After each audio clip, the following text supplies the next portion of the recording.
দ্বৈত নাগরিকত্ব নিয়ে কী হয়েছে? মূলত ঘটনা ঘটছে কি জানুন? বিএনপি যারা এখন ইলেকশন করছেন, দ্বৈত নাগরিকত্ব সমস্যা 21 থেকে 23 জনের, এরা কেউ নাগরিকত্ব প্রত্যাহারও করে না, গোপন রেখেছেন। এখন যখন আসন শূন্য হয়ে যাবে, দেখলাম ওই সময় মির্জা ফখরুল সাহেব গেছেন নির্বাচন, কেন তখন গিয়েছেন আপনি? আপনার তো আগে টাইম থাকতো, আপনি সাক্ষাৎ করবেন। ওনারা তখন গিয়েছেন মানে বলার জন্য যে না, এই জায়গাটা আপনার একটু ভূমিকা রাখেন। যদি এই ব্যাপারে কমিশন নিরপেক্ষ থাকে, তাহলে বিএনপির বহু আসন শূন্য হয়ে যাবে।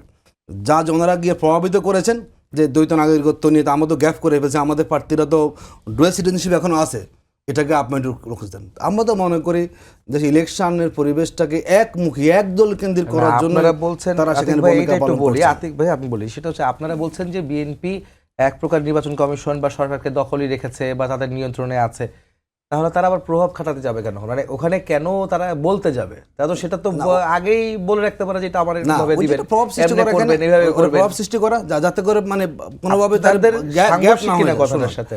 ওনারা যখন দেখলেন যে না বলা কাজ, তখন তারা সরাসরি চলে যাচ্ছেন সেখানে। এটি মানুষের ধারণা যে যা কিছু যখন আশ্রমবিধি লঙ্ঘন করছে, দেখুন নানাভাবে বিভিন্ন প্রার্থীরা সভা করতেছেন, বেগম খালেদা জিয়া দোয়া মাহফিল হচ্ছে, সেখানে কম্বল বিতরণ করতেছেন। ওই দেখেও কি না দেখা পান করছে না? সবাই সোশ্যাল মিডিয়া কিন্তু মানে অ্যাক্টিভ আছে।